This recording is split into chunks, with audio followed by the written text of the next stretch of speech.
할렐루야. 여호와께 감사하라.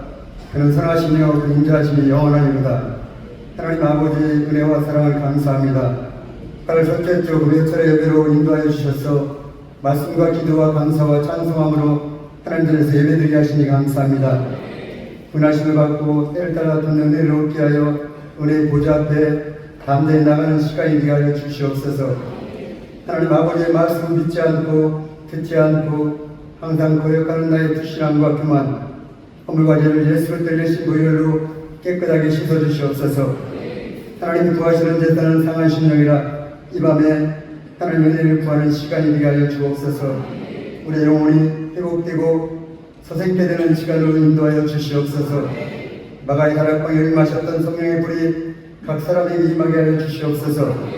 이 나라의 민족을 불쌍히 여겨주시고 긍휼히 여겨주시옵소서.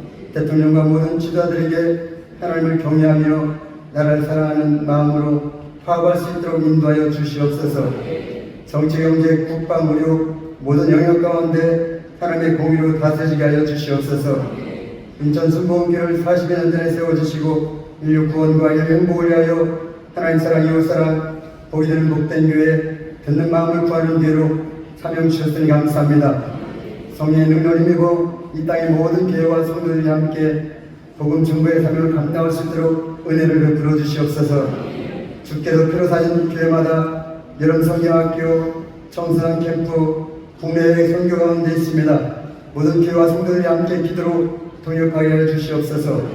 성령 충만, 말씀 충만, 하나님의 전신갑주를 입어 영적 싸움에서 승리하게 하여 주시옵소서. 우리 자녀들에게 은혜를 베풀어 주시옵소서.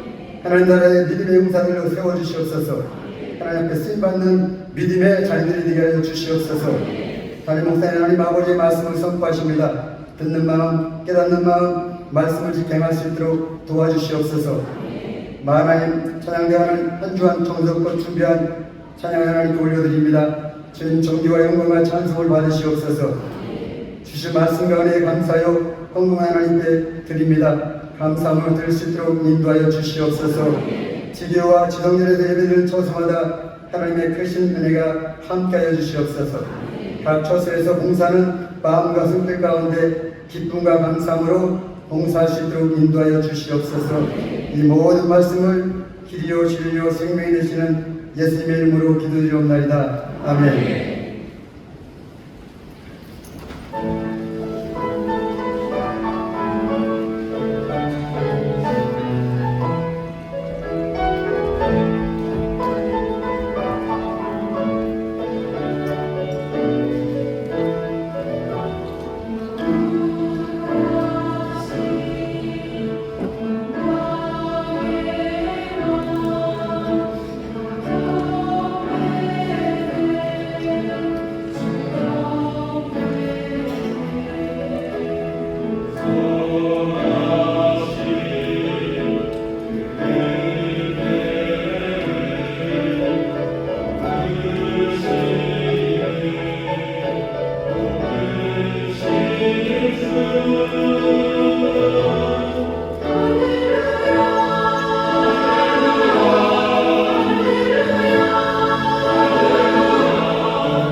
네, 감사합니다. 우리 고등학생들 그리고 우리 대학 청년이 함께 팀을 만들어서 하나님을 찬양하는 마나임 찬양대회입니다. 다시 한번 감사합니다. 이 말 할까 그러는데 청년들은 많고 청소년들 다 어디 갔지요? 그러면서 생각을 했어요. 그랬더니 대학 청년이는 뭐 20살부터 35살까지 15년이고요. 중고등부는 뭐 6년입니다. 그렇죠? 그러니 대학 청년이 더 많을 수밖에 없지만 다시 한번 우리 청년들 감사하고 또 우리 형아가 아니라 형, 누나, 또 언니, 오빠랑 함께 찬양하는 우리 대학 중고등부 학생들 또 축하하고 감사합니다. 우리 하나님의 은혜로 점점 더 일으켜 세우실 때 성령으로 충만하게 하셔서 능력으로 일으키시고 또 하나님의 일에 귀하게 쓰임받는 우리 귀한 청소년들 또 청년들 되게 하실 줄 믿습니다. 우리 하나님 찬양대 축복하면서 박수 한번 해주시죠. 감사합니다. 우리 청소년과 청년들이 여기만 있는 건 아닙니다. 여기 이 자리에서도 함께 기도하고 찬양하는 우리 청소년들, 청년들이 있습니다. 그러니까 여기저기들 앉아서 있고요. 씩씩 웃으면서 예배를 하고 있습니다. 우리 주변의 청년들, 청소년들을 좀 살펴보시고요. 우리 박수해 주시죠. 감사합니다.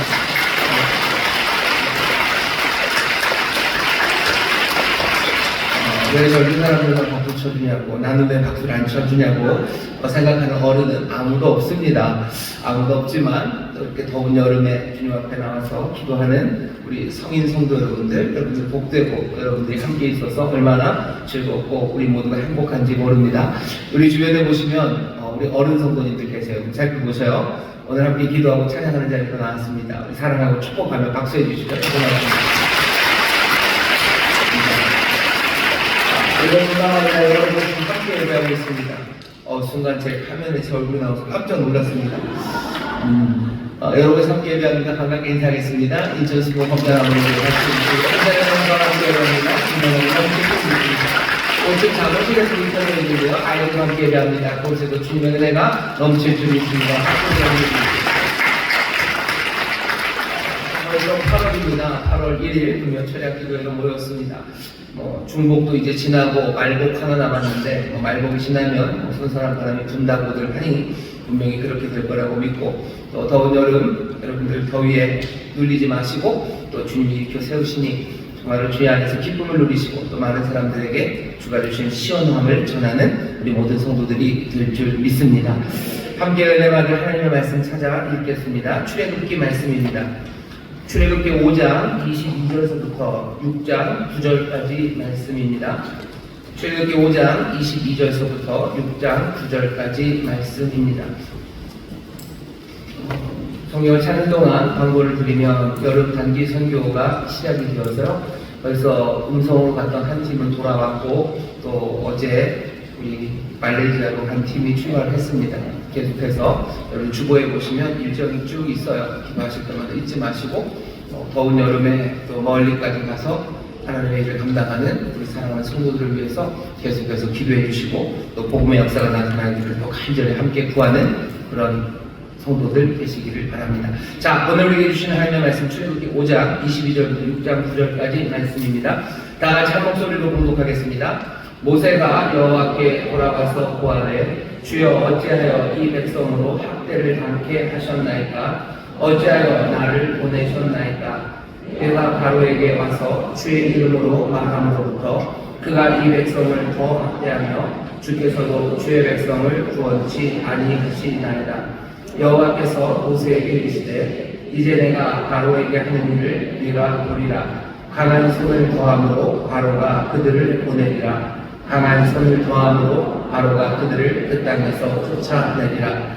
하나님이 모세에게 말씀하여 가라사대 나는 여호와로다. 내가 아브라함과 이삭과 야곱에게 전능의 하나님으로 나타났으나 나의 이름을 여호와로는 그들에게 알리지 아니하였고 하나안 땅 곧 그들의 응고하는 땅을 주기로 그들과 언약하였더니 이제 애굽 사람이 종을 삼은 이스라엘 자손의 신음을 듣고 나의 언약을 기억하노라. 그러므로 이스라엘 자손에게 말하기를 나는 여호와라. 네가 애굽 사람의 무거운 짐 밑에서 너희를 떼어내며 그 고역에서 너희를 던지며 편팔과 큰 재앙으로 너희를 구속하여 너희로 내 백성을 삼고 나는 너희 하나님이 되리니 나는 애굽 사람의 무거운 짐 밑에서 너희를 빼어낸 너희 하나님 여호와인 줄 너희가 알지라.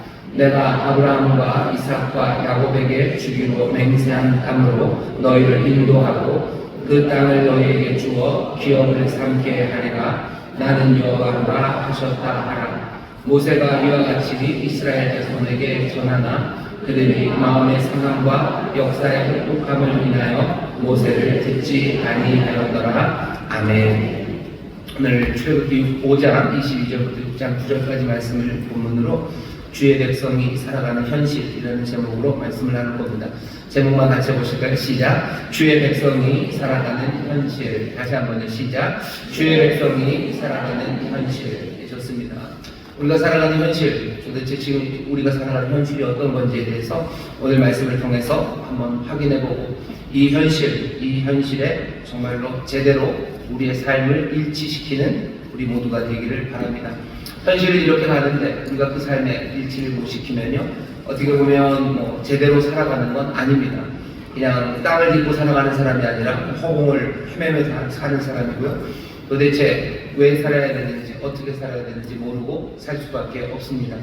오늘 말씀을 통해서 우리가 현실을 살필 겁니다. 그리고 사실은 모든 주님의 말씀이 우리에게 현실, 제대로 된 진짜 현실을 알려주십니다. 때로는 환상으로 우리에게 그 현실을 알려주시기도 하고요. 때로는 어쩌면 날카로운 말씀으로 우리의 삶에 제대로 된 현실을 알려주시고, 또 오늘 본문은 이스라엘의 한 위대한 역사, 그 역사를 통해서 우리가 살고 있는 그 현실을 분명히 보여줍니다. 헤매는 사람들 아니라 정말로 가장 현실적인, 가장 실제에 근접한, 그래서 진리와 함께 살아가는 우리 모두가 되기를 바라고, 또 주님께서 오늘 그 말씀을 우리에게 주실 줄 믿습니다. 오늘 2절 말씀을 보시면 6장 2절에 이렇게 말씀을 하셔요. 하나님이 모세에게 말씀하여 가라사대 나는 여호와로라. 내가 아브라함과 이삭과 야곱에게 전능의 하나님으로 나타났으나 나의 이름을 여호와로는 그들에게 알리지 아니하였고, 이건 사실입니다. 아브라함과 이삭과 야곱을 하나님이 사랑하셨고요. 그 가족을 부르셔서 하나님의 위대한 일을 맡기실 것을 이미 보여주셨습니다. 하지만 그럼에도 불구하고 그들에게 여호와라는 이름은 알려주지 않으셨어요. 여호와라는 이름을 알리기 시작하신 것은 여기 출애굽기 모세를 통해서 그 일을 하십니다. 그러니 사실은 2절, 3절 말씀은 그냥 있었던 일을 우리에게 얘기하는 것 같지만 궁금한 거죠. 왜 하나님은 아브라함과 이삭과 야곱에게는 여호와라는 이름을 안 알려주셨을까? 왜 전능의 하나님으로만 알리셨을까? 궁금합니다. 하나님이 아브라함과 이삭과 그리고 야곱을 덜 사랑해서 그러신 건 아니에요. 하나님의 그 크신 계획과 그 뜻 안에서 아브라함 그리고 이삭, 야곱에게는 그 이름을 알리지 않으신 겁니다. 이름을 알리지 않으셨다는 건 하나님이 그 이름에 합당한 그 일을 아브라함과 이삭과 야곱에게는 하지를 않으셨어요. 아니, 그렇게 사랑하시고 그렇게 특별하게 부르셨는데 그러셨습니까? 예, 그러셨습니다. 가만히 잘 생각해보면 하나님이 아브라함을 부르시고 또 아브라함이 가는 그 길에 늘 동행하시고 복을 주셨죠. 이삭에게도 야곱에게도 그 복을 주셨습니다. 여러 가지 어려움에서 건져내시기도 하고 또 능력도 주시고 또 살아갈 수 있는 여러 가지 보호와 인도하심을 주셨던 건 분명합니다. 하지만 우리가 출애굽기에서 보기 시작하는 뭔가 역사의 새로운 장과는 약간은 종류가 달라요. 느낌이 좀 다릅니다. 오늘 보면 5절에 이제라고 되어 있어요. 이제 것은 아브라함과 이삭, 야곱을 통해서 전능의 하나님을 보이셨다면 이제 내가 여호와임을 보이기 위해서 내가 전에 알리지 않았던 그 이름을 너희에게 알리셨다는 겁니다. 하나님이 아브라함과 이삭, 야곱에게 하셨던 일은요, 뭔가 하나님이 하실 일의 시작을 알리셔서, 창세기는 말 그대로 뭔가 시작되는 겁니다. 하나님이 세상을 만드시는 시작이죠. 그리고 죄와 죽음이 들어오기 시작한 시작이에요. 그리고 그 문제를 하나님이 어떻게 해결하실지에 대한 그 시작이 창세기에 담겨 있고요. 또 그 일들을, 그 구원하는 일들을 어떻게 이루실지에 대한 약속, 그 약속이 창세기에 담겨 있습니다. 하나님은 이제 구원을 시작하셨어요. 그리고 귀한 약속을 주셨죠. 하지만 그 약속은 아직 다 이루어지지 않았습니다. 아브라함에게 주셨던 약속이 이루어진 것 하나는 그 자손을 주신다는 거였어요. 하지만 자손을 주시는데 아들 하나 주신다고 하지 않았고 사실은 하늘의 별처럼 그리고 바다의 모래처럼 많은 자손을 주신다고 약속하셨죠. 하지만 창세기에서 그런 많은 자손들을 본 적은 없습니다. 요셉을 통해서 애국으로 갈 때도 식구들이래야 채 100명이 안 돼요. 그게 하늘의 별 같고 그리고 바다의 모래같이 많은 자손이라고 할 수 없습니다. 창세기가 시작되고 끝나고 출애굽기가 시작되면 얘기가 달라요. 그 강대한 제국 애국의 바로가 뭔가 두렵고 염려할 만큼 이 아브라함의 자손들 히브리인들은 너무너무 많아졌어요. 너무너무 많아진 거 어느샌가 하나님의 약속이 성취되기 시작하죠. 아브라함에게 하나님이 땅을 주시겠다고 하셨어요. 창세기에서는 아브라함, 이삭, 야곱이 제대로 된 땅을 가진 적이 없습니다. 창세기에서 아브라함이 가진 땅이라는 건 딱 하나요. 뭐냐면 마물의 상수리나 세겜 그곳에서 사람들에게 무덤 하나 산 거, 막벨라는 불 하나 산 거, 그게 전부였습니다. 그러니 뭔가 기업을 주시고 땅을 주신다는 약속이 있었어요. 많은 민족을 주시고 땅을 주신다고 하시죠. 그래서 모든 민족이 너를 통해서 네 자손을 통해서 복을 얻는다고 하셨는데 분명히 약속하시고 그 약속을 이루어갈 뭔가를 이루셨지만 사실은 약속이 성취된 것은 창세기에 아무것도 없습니다. 이제부터 시작이 되는 거죠. 정말로 많은 백성들, 많은 민족들, 그리고 또 하나님께서 그들에게 땅을 주시고 또 그 민족, 이 큰 가족을 통해서 모든 민족을 구원하시려는 하나님의 역사가 이제 시작되는 겁니다. 아브라함과 이삭과 야곱에게는 하나님이 전능의 하나님으로만 나타나세요. 하지만 이제 여호와라는 이름이 드러나기 시작합니다. 여호와라는 이름을 주신다면서 뜻하시는 바는 뭐예요? 하나님이 이제 정말로 모든 역사와 그리고 세상, 하나님의 백성에 대한 구원, 그 구원하는 역사의 주인이 되심을 보이십니다. 온 세상을 다스리시는 통치자임을 보이십니다. 하나님께서 그 모든 역사를 주관하시고 그 앞에서 정말 하나님이 어떤 분인지를 드러내는 그 일들이 이제 시작되는 그 자리에 우리가 서는 겁니다. 하나님이 그러니 이제는 여호와라는 이름을 알려주신대요. 이제는 여호와라는 이름을 알리십니다. 출애굽 사건을 통해서 온 세상이 알 거예요. 출애굽의 사건을 통해서 그 백성이 여호와가 하나님이심을 알게 될 겁니다. 그게 여호와 하나님이 뜻하시는 바입니다. 우리가 이제 알아야 되는 현실, 주의 백성이 살아가는 현실 넘버 1은 뭐냐면요, 이제 주 여호와가 다스리시는 세상에 한 가족을 돌보시고 인도하시는 것 그거 말고요, 온 세상을 주의 뜻대로 통치하시고 모두가 다 그 영광을 보게 하는 그 현실이 이제 시작되었다는 것, 그것이 오늘 우리의 본문이 전하는 바입니다. 이 일은 출애굽서부터 시작되었어요. 우리는 여기 있는 이 출애굽하는 백성들 아니면 유대인들보다도 훨씬 더 이 현실에 가까이 있는 사람이고요, 이 현실을 분명히 볼 수 있는 사람입니다. 주께서 세상을 다스리심은 우리에게 어떻게 더 분명하게 보이십니까? 이제는 참 이스라엘이신 예수, 우리 사랑하는 주님 그리스도를 정말로 죽은 자 가운데서 다시 일으키셔서 세상의 모든 권세를 주시고 그 모든 권세를 가지신 은혜롭고 자비로우시고 의로우신, 우리를 위해서 얼마든지 육신을 가지신, 아무것도 아닌 우리를 형제라고 부르시는데 조금도 부끄러움이 없는 우리 모두를 이끌고 아버지께로 가시려는 그 놀라우신 주님이 이제는 하늘 보좌에 앉아서 온 세상을 다스리십니다. 그게 주의 백성들이 살아가는 현실 넘버 1입니다. 다시 한번 현실을 분명하게 바라보세요. 이제는 하나님의 약속만 하시고 우리에게 뭔가를 시작하겠다고 소문만 퍼뜨린 그런 현실이 아닙니다. 하나님은 역사 시작하셨어요. 구원하시는 역사를 시작하시고 통치하시는 역사를 시작하셨을 뿐만 아니라 이제는 더 분명히 놀라운 그리스도가 세상을 다스리십니다. 주의 백성들은 이 현실을 분명히 보셔야 돼요. 그리고 이 현실을 놓치면 안 됩니다. 옆에 있는 분들에게 얘기하셔요. 주님이 온전히 다스리십니다. 주님이 온전히 다스리십니다. 온전히 다스리신다는 건 주님이 통치하셔요. 주님이 통치하시고 주님이 다스리셔요. 어떤 것 하나도 그 기묘와 모사가 되는 그분을 벗어날 수 없어요. 그 전능하신 하나님의 능력 벗어날 수 없어요. 영존하시는 아버지, 그 변함없는 은혜, 그 은혜에서 벗어날 수 없습니다. 이 평강의 왕을 다스리시는 이 역사의 흐름을 누구도 막을 수 없습니다. 주의 백성이 살아가는 현실은 그런 현실. 지금의 세상 어떤 세상입니까? 주님이 다스리시는 세상입니다. 이게 우리가 기억해야 되는 현실 넘버 1이에요. 현실 넘버 2, 넘버 2는 뭐냐면 오늘 본문을 보시면 아니 세상이 그렇다면 정말로 하나님이 자기 백성에게 오셔서, 그렇죠, 찾아오셔서 이 사람들을 부르시고, 우리 찬양한 것처럼 붙잡으시고 부르시고 그리고 인도하시는 그 하나님이 오시고 다스리시는 세상, 이것만. 문제는 뭡니까? 5장 22절입니다. 모세가 여호와께 돌아가서 고하되 주여 어찌하여 이 백성을 학대를 낳게 하셨나이까? 어찌하여 나를 보내셨나이까? 내가 바로에게 와서 주의 이름으로 말함으로부터 그가 이 백성을 더 학대하며 주께서도 주의 백성을 구원치 아니하시나이까? 5장 22절 23절에 상한 건 뭐냐면요, 하나님이 드디어 여호와로서 자기 자신을 모세에게 드러내시죠.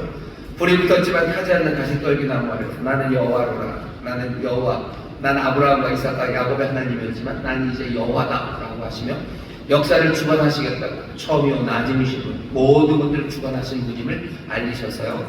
게다가 내 백성의 신음을 들었다고, 내가 능력의 오른팔을 내가 높이 들고서 구원하러 오겠다, 구원하는 일을 위해서 내가 너를 불렀다고. 그러니 너 가서 내 백성, 내 맏아들, 내 사랑하는 장자 이스라엘을 애굽의 손에서 끌어서 저 땅으로, 하나님을 경배하고 예배하는 약속의 땅으로 가라고 말씀해 주셨어요. 바로에게 가서 그 얘기를 전합니다. 두렵고 떨렸지만 모세는 가서 바로에게 그 말을 합니다. 바로가 그 말을 듣고서 어땠을 것 같으셔? 어이구요, 그러면서 금방 그랬을 리가요. 이것들이 배부르니까 햇소리를 하는 거예요.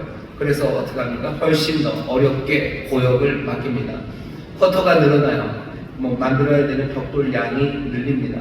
쿼터는 늘어나는데 공급해주는 여러 가지 재료는 또 줄여요. 그러니 2중으로 3중으로 어려움을 당합니다.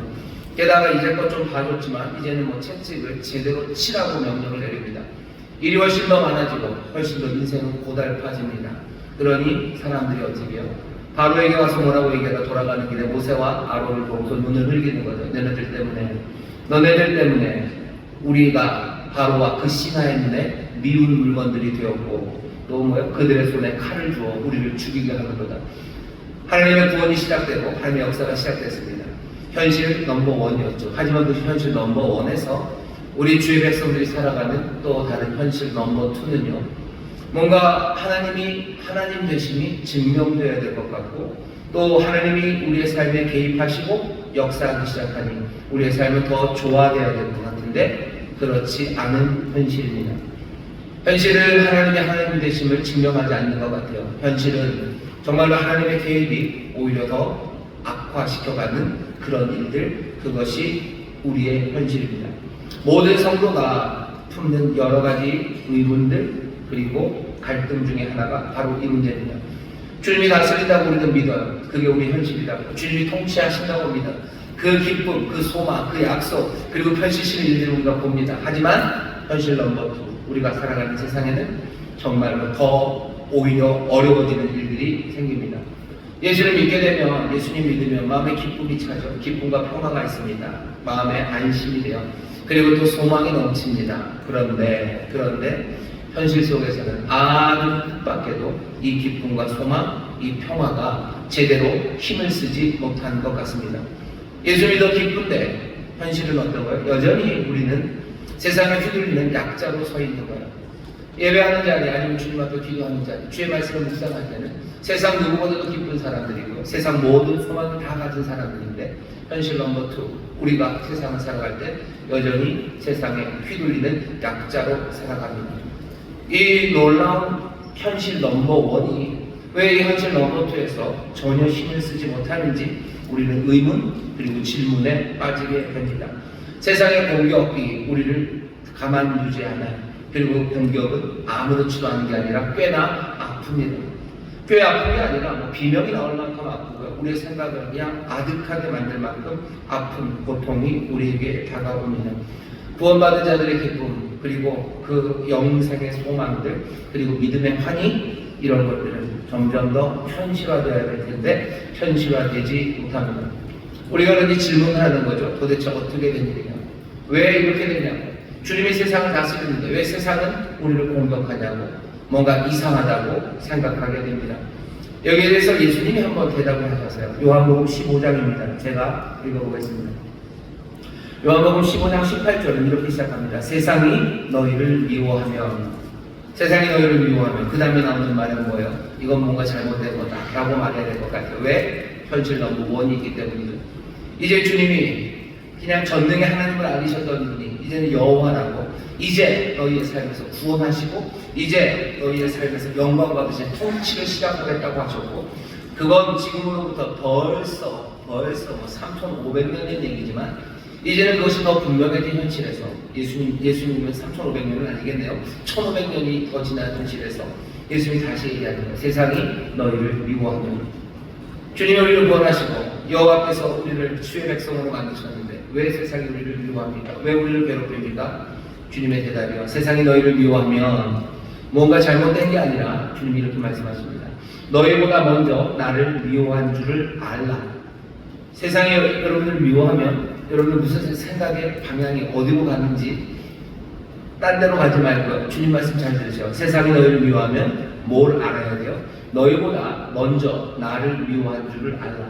너희가 세상에 속하였으면 세상이 자기의 것을 사랑할 터이나 너희는 세상에 속한 자가 아니요 도리어 세상에서 나의 택함을 입은 자이므로 세상이 너희를 미워하느니라.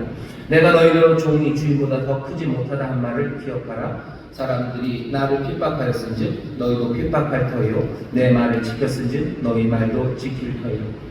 주님이 하시는 말씀은 뭡니까? 자기를 믿는 그 백성들, 자기를 믿는 그 사람들은 세상에 속하지 않았대요. 그들이 세상에서 반대를 받을 거라고 분명하게 말씀하십니다. 우리는 구원받았어요. 우리는 구원받았죠. 하지만 그 구원의 결실이 현실화되지 못한 그런 세상을 삽니다. 언젠가 그 날이 오면, 주의 날이 올 때, 새하늘과 새 땅이 우리 가운데 임할 때, 그 놀라운 구원의 모든 것들이 남김없이 현실이 되는 새하늘과 새 땅을 우리가 맞이하게 될 겁니다. 하지만 우리가 얻은 구원과 그때까지 이 시간들, 이 현실 넘버 2는요 어떻게 생겨먹었습니까? 우리가 아는 것처럼 여전히 죄가 주장하고 여전히 세력을 부리는 곳입니다. 여전히 죄가 힘이 있어요. 그리고 여전히 그 힘을 사용합니다. 이 세상에서 우리는 어떻게 살아가요? 주님이 15장에서 말씀하신 것처럼 우리는 주님의 말씀대로 세상의 길과는 다른 방식으로 살아갑니다. 세상의 질서, 세상의 가치, 그리고 세상의 흐름, 그것에 역행하며 살아가는 사람들이에요. 그것을 거스르며 살아가는 사람들, 우리는 그렇게 부름받은 사람들입니다.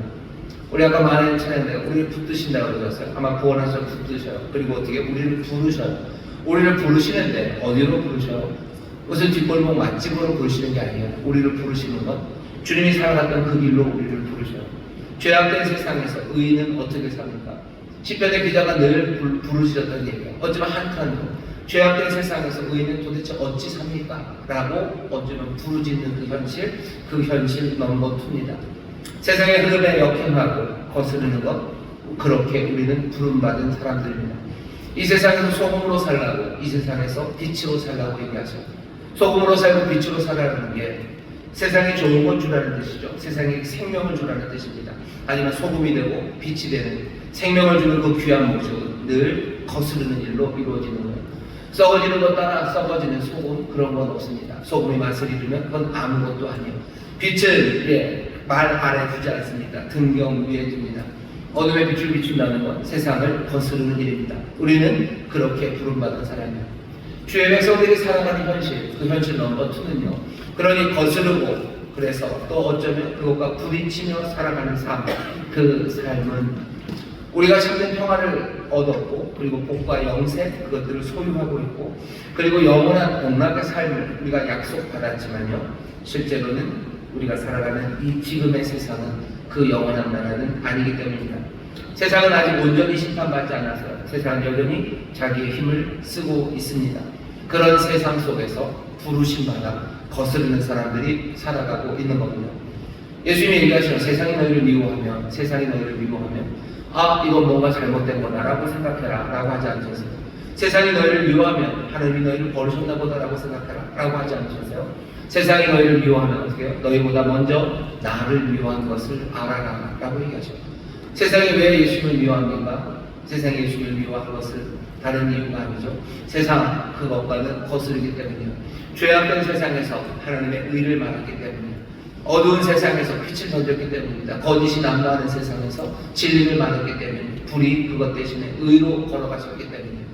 너희가 세상이 너희를 미워하면 너희보다 나를 먼저 미워한 것 그거 알아라 하시면서 우리에게 말씀을 전하십니다. 우리는 그래도 성령님 있지 않습니까? 성령님 우리를 도우시니 괜찮지 않습니까? 성령님이 우리를 도우셔요. 근데 갈라디아서 보시죠. 성령으로 사는 사람들은 어떻게 사시나? 갈라디아서 5장 16절 17절 보시면 내가 이르노니 너희는 성령을 쫓아 행하라. 그리하면 육체의 욕심을 이루지 아니하리라. 육체의 소욕은 성령을 거스리고 또 성령의 소욕은 육체를 거스리나니 이 둘이 서로 대적함으로 너희의 원하는 것을 하지 못하게 하려 함이니라. 우리는 성령님 따르며 삽니다. 그러니 아무 문제 없습니까? 갈라디아서 5장 16절 17절에서 말하는 건 뭐죠? 성령을 따르며 사는 사람들은 당연히 그것은 아주 지당하게 육체를 따르지 않는 겁니다. 육체를 따르지 않고 육체를 쫓지 않는다는 건 거스르는 겁니다. 거스른다는 건 거절한다는 것, 그리고 반대의 길을 하는 겁니다. 죄가 요구하는 것, 그것에 등을 돌리고 그 반대의 길을 걸어가요. 그러니 세상이 우리를 거스르는 것, 대적하는 것, 박해하는 것, 지당한 일, 어쩌면 자명한 일입니다. 우리는 묻죠. 왜 이럴까? 왜 현실 로봇, 왜 이렇습니까? 라고 물어요. 거기에 대한 답은 그렇게 하는 게 당연하다가 답입니다. 그렇게 하는 게 당연하다. 왜 세상을 너희가 거스러 살도록 부름받았고 너희가 세상을 거스르고 성령을 쫓아 그렇게 거스르며 살아가니 여전히 힘 있는 세상이 너희를 박해하고 어렵게 하는 것, 그건 당연한 일이야. 그냥 악한 세력이라는 것, 어쩌면 훨씬 더 우리의 눈에는 보이지 않는 이 세상의 악한 영들도 우리를 거스를 거고요. 또 그것에 따라서 그것의 직접적인 지령은 난수표로 받은 건 아니나 세상을 따라가는 그 흐름 안에서 우리가 거스르니 세상의 많은 것들이 우리를 거스르고 힘들게 하는 겁니다. 바로를 보셔요. 바로가 바라는 바는 뭐예요? 거스르지 말라는 거죠. 애굽에 있는 노예들, 애굽에 있는 히브리인들은 거스르면 안 돼요. 그냥 주는 거 먹으면 돼요. 정해진 쿼터 그거 채워 넣으면 돼요. 해야 할 일 하고 벽돌 100개를 만들면 벽돌 100개 만들고 그때마다 주는 밥 잘 먹고 가끔씩 무슨 마늘에 삼겹살 주면 그거 맛있게 먹고 그런 거 즐겁게 먹으면서 그렇게 살아라. 그게 세상을 살아가는 어쩌면 종들의 방식입니다. 근데 하나님이 이들을 부르시는 거예요. 애굽의 종으로 살도록 부르지 않으셔서 주의 백성으로 살도록 부르셨어요. 주의 백성으로 살려니 여기서 그렇게 사는 삶, 그 삶을 거스러야 됩니다. 주어진 쿼터대로 사는 것 아니에요. 주는 밥 먹고 살아가는 것 아니에요. 이 사람들은 주가 주시는 기업, 주가 주신 땅에서 주님을 예배하고 주님의 영광을 위해서 살아가야 됩니다. 그러니 어쩔 수 없어요. 세상을 거스르는 거고 거스르는 세상을 바로가 그대로 놔둘 리가 만무합니다. 바로가 해야 되는 일을 거스르는 이들을 다시 거스르는 일입니다. 그러니 우리가 묻는 현실은 뭐죠? 왜 이 현실이 이렇습니까? 주님이 우리를 와서 구원하시고 우리를 붙드시고 우리 차례한 것처럼 우리를 붙드시고 우리를 부르시고 우리를 인도하시는 이 놀라운 일을 행하시는 현실인데 왜 우리의 현실에서는 하나님이 하늘을 되지 못하고 우리의 삶에 점점 더 현실을 악화시키는 일, 하나님의 개입이, 하나님의 부르심이, 하나님을 붙드시고 인도하심이 우리의 삶을 더 악화시키는 것 같습니까? 라는 그 질문에 주님의 대답, 성령의 대답은 그게 당연하다. 그게 당연한 일이다. 그게 당연한 일이다. 그런데도 우리는 어떻게 하죠? 이 당연한 일이면 당연하다고 받아들이면 돼요. 근데 자꾸 이상한 이야기를 하죠. 자명한 일인데 우리는 무슨 생각하냐면 하나님이 내 기도를 들으지 않으시나 보다. 이런 생각하는 거예요. 내 신앙이 잘못되어서 그런가 보다 라고 오해합니다. 아니요. 잘못되지 않았습니다. 우리가 오라요. 우리를 부르신 부르심을 우리가 제대로 이해하고 있고 또 하나님의 뜻은 분명하게 이루어지고 하나님의 계획 그것이 승리하실 겁니다. 하나님이 하나님 되시는 정말로 하나님이 하나님으로 알려지는 그런 통치 그런 세상이 이루어집니다. 잘못된 거 아무것도 없어요. 주의 길을 따라가는 사람들, 그 부르심에 합당하게 걸어가는 사람들, 뭔가 이상한 일이 생기고 세상이 우리를 위험하면 어떻게 해요? 잘못됐다 생각할 일 아닙니다. 잘못됐다 생각할 일 아니고 주님이 말씀하시는 것처럼 우리는 어떻게 하면 돼요? 계속해서 그 길을 가면 됩니다. 영어로 하면 keep going이죠. 계속해서 가는 겁니다. 계속해서 간다는 건 계속해서 세상의 흐름을 거스른다는 얘기예요. 계속해서 세상의 흐름을 거스르는 거고 그리고 세상의 가치 그것을 따르는 것 그것을 구하지 않는 겁니다. 그거 구하지 않아요. 뭘 구합니까? 아버지의 나라와 아버지의 의를 구합니다. 사람들은 뭐가 잘못되고 어려우면 뭐죠? 세상의 가치들을 구해요. 뭔가 잘못됐다고나 싶으면서 세상의 흐름 그것들을 다시 따라가려고 합니다. 하지만 현실 넘버 2에서 우리에게 바라시는 바는 아니 계속해서 거스르고 계속해서 그의 나라와 그의 의를 구하기를 원하시는 겁니다. 그런 현실은 우리를 어떻게 만드냐면요, 사람들에게서 이상한 소리를 듣게 합니다. 바보 소리 듣고 미쳤다 소리 듣고 이상하다고 얘기할 겁니다. 이것도 자명합니다. 이것도 그리고 당연합니다. 고린도후서에 보면 바울이 그 얘기를 우리에게 전해줘요. 고린도후서 5장 13절에서부터 제가 읽어보겠습니다. 우리가 만일 미쳤어도 하나님을 위한 것이요 만일 정신이 온전하여도 너희를 위한 것이니 그리스도의 사랑이 우리를 강권하시는도다. 우리가 생각건대 한 사람이 모든 사람을 대신하여 죽었은즉 모든 사람이 죽은 것이라. 저가 모든 사람을 대신하여 죽으신 자들로 하여금 다시는 저희 자신을 위하여 살지 않고 오직 저희를 대신하여 죽었다가 다시 사신 자를 위하여 살게 하려 함입니다. 나를 위해 살지 않고 이제 나를 위해서 죽으신 그분을 위해서 사는 삶, 그 삶은 세상 사람들이 보았을 때 바보라고 미쳤다고 이상하다고 말할 겁니다. 우리를 부르신 그 부르심의 삶을 살아갈 때 세상이 이렇게 이야기를 할 겁니다.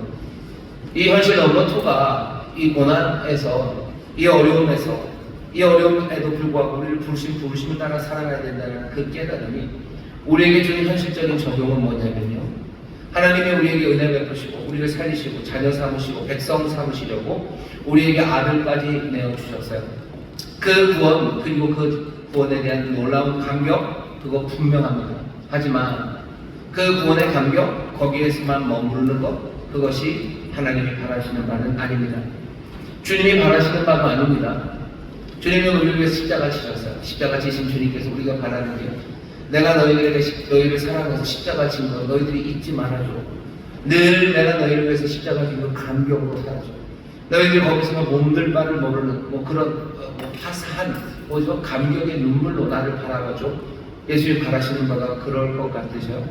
하나님은 어떠셔요? 하나님은 내가 네 아들을 내어주며 너희를 구원했으니 그 아들을 내어준 사랑 그것에 늘 감격하고 그래서 하나님 바라보면서 어쩌면 이럴 수 있냐 어쩜 이럴 수 있냐고 어쩌면 만화영화 같은 데 나오죠. 만화 보면 사람들이 어디 그렇게 큰지 모르겠어요. 이만하고요. 여기 뭐 반짝반짝하는 게 있고요. 뭐 그런 눈으로 나를 이렇게 똘망똘망하게 바라봐줘. 하나님이 바라시는 바가 그럴까? 하나님이 우리가 하나님 앞에 정말로 그 은혜에 감격하는 것, 그래서 하나님을 높이고 감사하고 그 기쁨으로 살아가는 것 분명히 좋아하십니다. 하지만 하나님이 이 세상의 역사를 어떻게 하나님의 뜻으로 결국 목적한 대로 이루시고 성취하시는지 그 귀한 것을 어디에서 십자가 그 주님에게서 바라봐야 합니다. 십자가를 바라볼 때 감사 감격 그것만이 아니라 십자가는 왜 거기 선 거예요? 하나님이 세상을 다스리시고 세상을 새롭게 하시려는 그 역사 가운데 서 있는 겁니다. 오늘 우리가 읽어보면 출애굽기를 잘 보셔요. 하나님이 이 사람들을 구원하십니다. 이 백성들을 구원하셔. 애굽의 무거운 짐에서 빼내셔. 이 사람들을 빼내셔서요. 약속하신 땅, 아브라함, 이삭, 야곱에게 이미 약속하셨죠. 약속하신 그 땅을 기업으로 주실 거예요. 이 모든 놀랍고 은혜롭고 자비하신 이 일을 하시는 이유는 뭡니까? 내가 여호와인 줄 너희가 알 거예요. 내가 여호와인 줄 너희가 알 뿐 아니라 그 일을 통해서 온 세상이 하나님, 여호와가 하나님인 것을 알게 하시는 일입니다. 우리가 십자가를 보고 십자가가 우리를 구원합니다. 우리를 구원하신 것. 구원에도 놀랍고 그리고 그 강렬하고 은혜로우신 그 역사를 이루신 것은 이 모든 것을 이 은혜의 선물을 구원의 선물을 우리에게 주시고 우리를 붙잡으시고 부르시고 우리를 인도하시는 것은 왜 그런 거예요? 우리가 정말로 여호와가 하나님이신 것을 하나님이 얼마나 의롭고 거룩하시고 위대하신 분이시라는 것을 이 땅에 증거하고 그것들을 내어 보이는 사람들 그 사람들이 되도록 우리를 부르신 겁니다. 그러니 다시 한번 현실 넘버 2에서 고난 가운데 있는 그 삶에서 우리 생각해야 돼요. 이건 당연한 거다. 그럼 그 다음에 뭡니까? 그 다음에 뭐? 당연한 거니 여기서 이거 그냥 버티며 살면돼요. 당연한 이 현실의 아픔 이것들을 조금은 나를 위로해 주시고 이걸 나를 위로해 주시고 나를 좀 치료해 주셔서 이 현실의 넘버 2에서도 여전히 믿음 지키며 살아갈 수 있도록 나를 도와주시는 것 나쁘지 않습니다만은 그게 다는 아닙니다. 현실 넘버 3로 이제 넘어가는 거죠. 그런 고통이 있는 현실에서 자명하게 아픔이 있는 현실에서 우리는 어떻게 살아갑니까? 아마 길이 여러 가지가 있을 거예요. 하나는 그냥 내 고통, 내 아픔, 그것들을 하나하나 줄이는 그 일에 우리의 모든 신앙, 그 신앙을 동원하며 살아갈 수도 있습니다. 내 신앙의 열정, 그리고 내 신앙의 모든 믿음들, 내 모든 기도들, 내 모든 헌신들을 어디에 우리의 고통, 나의 고통, 내 자신의 고통을 하나하나 줄이는 일, 거기에 다 동원할 수 있어요. 하지만 하나님이 바라시는 바는 그건 아닐 겁니다. 세상의 질서와 싸우고 하나님의 사랑으로, 그래서 고통, 손해, 박해, 그런 것까지라도 감수하며 우리를 부르신 그 부르심을 이루어내는 것, 그것이 하나님이 원하시는 바입니다. 우리 신앙의 현실을 다시 한번 잘 돌아보셔. 우리 신앙의 모든 현실, 그리고 내 신앙의 에너지들, 내 신앙의 방향들, 내 신앙의 관심들, 내 신앙의 현실이 어디를 향하고 있는지 보시죠. 오늘 우리가 이 말씀을 읽으면서도 사실은 우리가 기도하지 말라는 얘기입니까? 내 문제로 기도하면 안 됩니까? 그거는 아니에요. 예수의 이름으로 하나님께 구합니다. 하나님께 구할 때 이런저런 거 구할 수 있어요. 누가 이랬다고, 누가 저랬다고. 우리 신우이가 나에게 이런 말을 했다고. 주님, 우리 부장님이 나에게 이런 말을 했다고. 주님, 제가 꼭 복수해달라는 건 아니지만 그래도 그렇다고요, 주님. 이렇게 기도할 수 있습니다. 모두 아뢰는 건 나쁘지 않아요. 모두 아뢰는 건 나쁘지 않습니다. 내 삶의 세세한 문제들 주님 앞에 아뢰는 건 나쁘지 않아요. 하나님, 내가 핸드폰을 잃어버렸어요. 기억이 나지 않습니다. 기도하는 것 나쁩니까? 아니요, 나쁘지 않습니다. 하지만 이보다 훨씬 더 큰 몫으로 우리가 감당해야 될 일, 그 일이 있다는 사실을 기억해야 합니다. 내가 자꾸 핸드폰 어디든지 주님 앞에 묻고 신우가 나한테 뭘 했다고 그거 기도하기 시작하면 그게 나쁜 건 아니에요. 문제는 뭡니까? 자꾸 잊어버리게 돼요. 뭘? 훨씬 더 크게 나를 부르셨다는 그 부르심, 그 책임을 내가 감당해야 된다는 나를 부르신 부르심을 자꾸 잊어버리게 되는 겁니다. 나 혼자 형통하고 나 행복하고 그렇게 즐겁게 사는 정도가 아니라 하나님께서는 우리가 이 시대, 이 세상에서 하나님이 누구신가를 제대로 증언하는 그 영광을 드러내는 어쩌면 무시무시한 증인, 정말로 해같이 장렬하는 증인으로 우리를 부르셨어요. 지난주 설교 제목이 해같이 빛나는 것입니다. 장렬하는 삶으로 우리를 부르셨는데 우리는 여전히 어쩌면 조금은 좀스럽게 신앙생활하고 있는 것 같아요. 다시 말씀드립니다. 내 삶의 여러 가지 문제들을 하나님 앞에 아뢰는 거 잘못된 거 아니에요. 신우도 잃으시고 부장님도 잃으시고 담임 목사도 잃으시고 다 잃으셔요. 잃어버린 거 찾기 위해서 기도하십시오. 기도하시고 드라크마를 잃어버렸으면 드라크마를 구하며 기도하시고 핸드폰 잃어버렸으면 핸드폰 잃어버렸다고 주님 앞에 기도하시고 이것저것 내 삶에 비어있는 것들 하나님 앞에 아뢰는 건 전혀 나쁘지 않아요. 하지만 그러면서 잊어버리는 게 있다면 그것은 심각한 문제입니다. 예수 믿었더니 병 났다는 간증들 많아요. 예수 믿었더니 성공했다는 간증 많아요. 게다가 요즘 그런 간증이 있어요. 예수 믿고 예수님 앞에 열심히 신앙생활 했더니 수술하지도 않고 쌍꺼풀 생겼다고 그런 간증도 있습니다. 좋아요. 기쁘고 감사할 일입니다. 예수님 믿고 믿음으로 열심히 신앙 봉사했더니 쌍꺼풀도 생기고 키도 크고 IQ도 막 30씩 좋아지고 IQ 30이 좋아져서 110이 된 거죠. 죄송합니다. 좋아요. 이건 용서해 주세요. 좋은 일입니다. 좋은 일이고 감사할 일이에요. 하지만 하나님 우리에게 자비를 베푸시고 긍휼을 베푸신 그 귀한 간증 좋습니다. 하지만 그렇다고 해서 훨씬 더 큰 하나님, 그 하나님의 일하심을 우리가 놓친다면 그냥 작고 사소한 일에 계속 하나님을 끌어들여서 하나님이 온 우주와 역사의 주인이라는 사실, 하나님 정말로 자기 아들을 십자가 대신 지게 하심으로써 의로우심과 선하심, 그 거룩하심을 이루신 그 장엄한 분임을, 또 그 장엄한 분임을 증거하도록 우리를 부르신 그것을 놓친다면, 그리고 그것을 외면한다면 그건 어쩌면 슬픈 간증들이 될 겁니다. 그런 식으로 이해하는 바람에 어떻게 되는 거예요? 하나님의 장엄함, 그것이 외면되는 바람에 문제는 우리 예수 믿는 사람들의 현실 넘어서니까 정말로 제대로 된 차원의 신자됨을 약화시키는 그런 현실을 살아갑니다. 그러다 보니 어떻게 되는 거예요? 그냥 우리끼리 모여야만 할 말이 있는 거예요. 우리끼리 모여만 할 말이 있죠. 아주 작고 사소하고 어쩌면 하찮은 신앙 그거밖에 즐길 줄 모르는 사람들이 되는 겁니다. 아무 말도 하지 못해요. 그냥 우리끼리 모여만 얘기를 하는 거죠. 하나님의 나라에 대해서, 하나님의 역사에, 하나님의 의로우심에 대해서 세상에서 아무 말 못합니다. 그냥 우리끼리 모일 때나 그 얘기를 하는 거예요. 라오디게아 교회를 향해서 주님께서 차든지 덥든지 하라고 말씀하시죠. 차든지 덥든지라는 얘기는 미지근하지 말라는 겁니다. 미지근하지 말아라. 설교하면 생각나시죠. 주님과의 거리 때문에라고 제가 말씀을 한번 드렸는데, 거리가 점점 멀어지면서 우리가 미지근해져. 미지근해진다는 건 부르심, 내게 맡겨진 일들을 제대로 감당하지 못하는 겁니다. 세상의 흐름에 거스르고 세상의 죄악과 맞서 싸우는, 어쩌면 그 일, 맞대결하는 그 일에 미지근하게 앉아 있어 버립니다. 그러면서 뭐가 그 작동을 하는 거예요?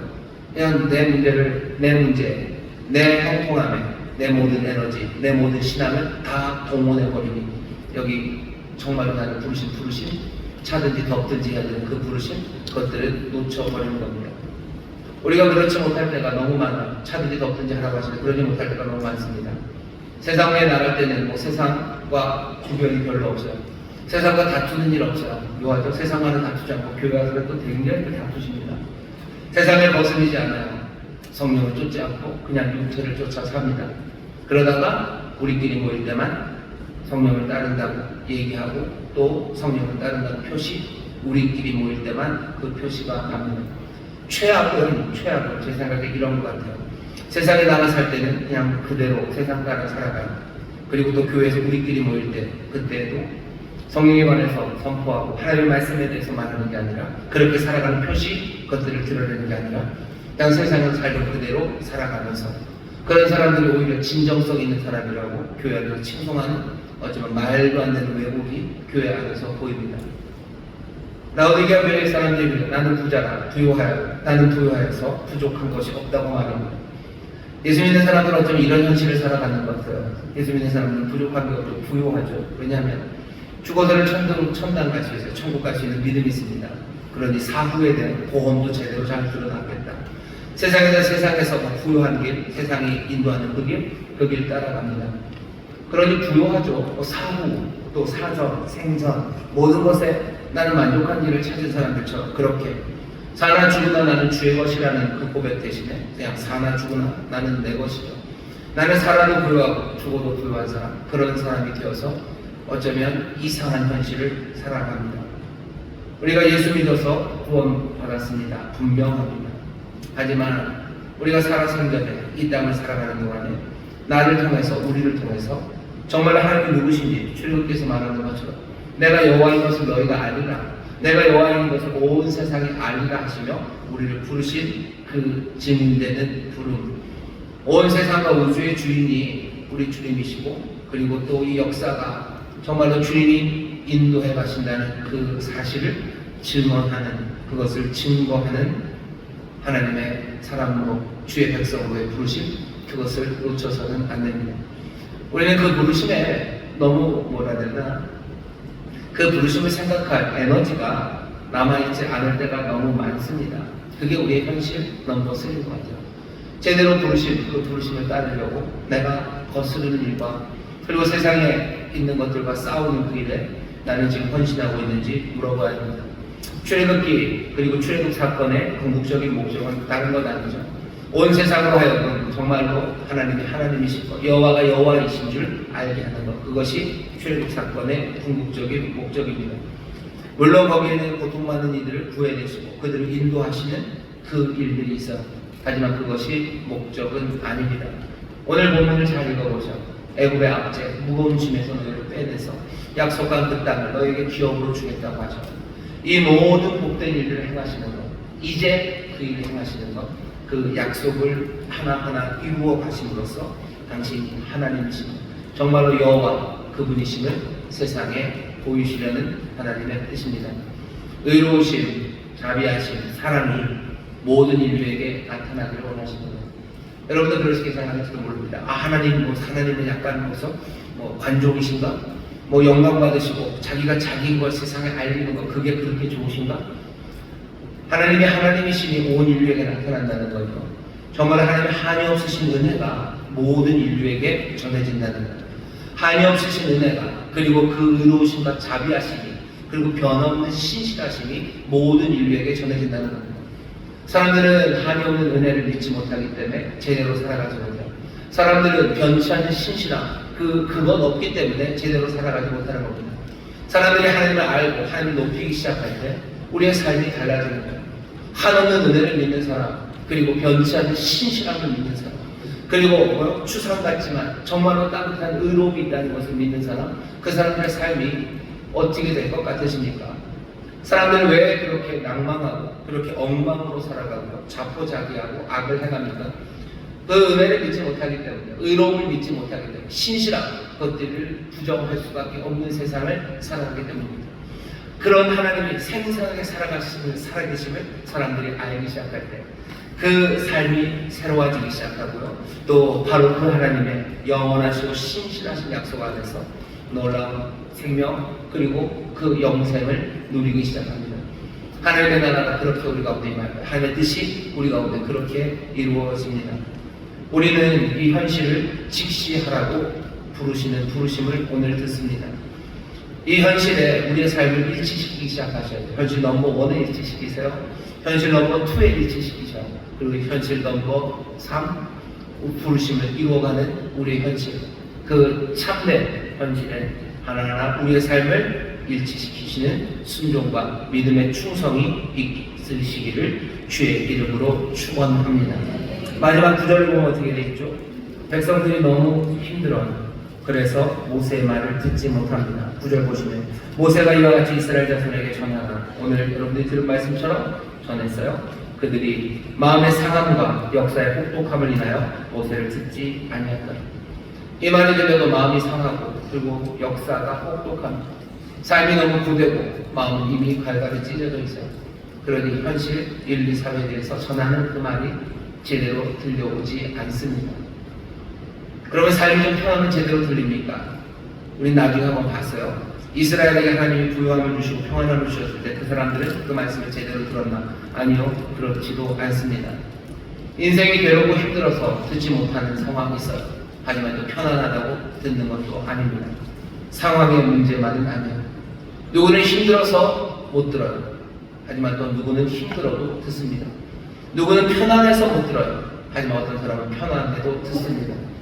오늘 우리에게 필요한 것은 어쩌면 내 삶에 여전히 마음이 아프고 그리고 내 삶이 너무 고달파, 내가 하나님의 말씀을 들을 수 없습니다 라는 어쩌면 변명만은 아닙니다. 마음이 고달프고 그리고 또 삶이 어려워도 하나님의 말씀을 오히려 더 잘 듣는 사람도 있어요. 오늘 여기 본문에 나오는 이 사람들은 마음의 상함과 그리고 역사의 그 고됨을 인해서 하나님의 말씀이 들려지지 않았답니다. 오늘 어쩌면 그러신 분들이 있으실 거예요. 마음을 상했고 이미 하나님의 말씀대로 산다고 해봤다가 마음 상했고, 나도 이렇게 해봤는데 다른 사람들이 그렇게 살지 않는 사람들을 보며 내가 마음이 상했고, 말씀대로 살려고 살았던 삶에 내게 닥쳐오는 여러 가지 어려움이 내가 감당할 수 없는 무게이기 때문에 나는 더 이상 그 말씀이 들려지지 않는 사람들, 그 사람들이 있으실 겁니다. 하지만 오늘 본문이 거기에 대해서 대답은 안 해요. 그렇게 듣지 못했답니다. 듣지 못했다.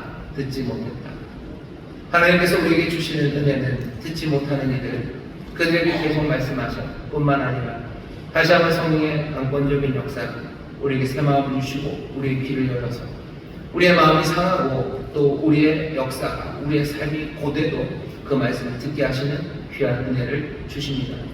그게 하나님이 행하시는 역사예요. 우리를 그렇게 부르시면 그렇게 임하는 겁니다. 복음이 우리에게 들려지지 않는 것. 왜 그래요? 마음이 상하고 그리고 또 역사가 고돼서 복된 소리가 들려지지 않는 사람들이 있어요. 하지만 그 복음은 우리를 여전히 오늘 이 밤에 부르십니다. 다시 한번 이 현실에 대한 이 진실의 말씀이 우리 가운데 들려오기 시작하도록 하나님이 역사하시고, 어쩌면 우리의 안전됨이나 아니면 우리의 아픔이나 그것 다 상관없이 우리를 부르시는, 또 우리를 향하여 이 진리의 빛을 강건하게 해주시는 주님, 우리의 문을 두드리시고 또 우리에게 말씀하실 때 정말로 성령의 도우심으로 이 말씀을 정말로 믿어 영접함으로 하나님의 자녀의 권세로 살아가시기를, 그 현실 넘버 1을 살아가시고 현실 넘버 2에서도 현실 넘버 3의 삶을 여전히 살아가는 사랑하는 성도 여러분 되시기를 주의 이름으로 축원합니다. 오늘 복음이 정말로 주가 우리를 부르시고 우리를 이끄시는 그 새로운 순종과 충성이 정말 주가 보이시는 이 제대로의 현실에 우리의 삶을 하나하나 순종과 충성으로 맞춰가기 시작하는 놀라운 기적의 마음이 될 줄 믿습니다. 다시 한번 새 다짐 주시고 새 능력 주실 줄 믿습니다. 기도하겠습니다. 하나님 감사합니다. 주의 백성이 살아가는 현실입니다. 오늘의 현실에 대한 이야기가 분명히 됐습니다. 아버지 하나님, 우리의 마음이 상하고 우리의 인생이 고달파 아버지는 도저히 이 말씀을 영접하고 인정하지 못하는 아버지 하나님 슬픈 일들이 우리 가운데 있을지라도 주님 강권적으로 역사하시는 이 복음으로 우리의 영혼을 흔드시며 또한 우리에게 오시는 줄 믿사옵니다. 성령님 우리를 도우사 오늘 이 밤 이전에 있는 이 모든 사랑하는 성도들 이 현실에 관한 진리를 이 말씀을 내가 붙잡아 아버지 다시 한번 진리에 합당하게 서는 일을 되게 하시고 다시 한번 주님 따라가는 언제나 기쁨의 순종이 우리 가운데 시작되게 하여 주옵소서. 감사드리며 예수님 이름으로 기도하옵나이다. 아멘. 이 시간에 우리 한번 통성으로 기도하실 텐데 성령님 우리를 도우셔서 오늘 우리 시가 주신 말씀 기억나게 하셔서 정말로 주님이 다스리시는 세상 하지만 고난과 아픔이 있어도 주여 내가 정말로 주의 구원을 누리며 나를 부르신 부르심을 이루며 살아가게 하여 주옵소서. 세상을 흐름을 거스르고 정말로 성령의 소욕을 쫓아 세상 거스르는 삶 그 삶 멈추지 말게 하여 주옵소서.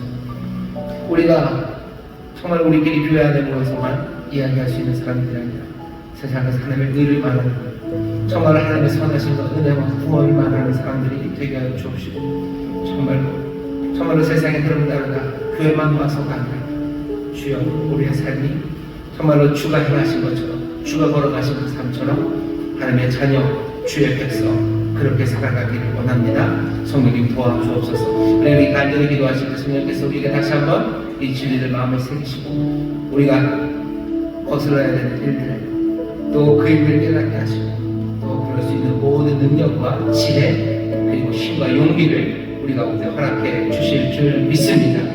주님 붙잡게 하시고 주님 따르게 하실 줄 믿습니다. 주여 제목해 부르시고 함께 통성으로 기도합니다. 주여 주여 주여 아버지 하나님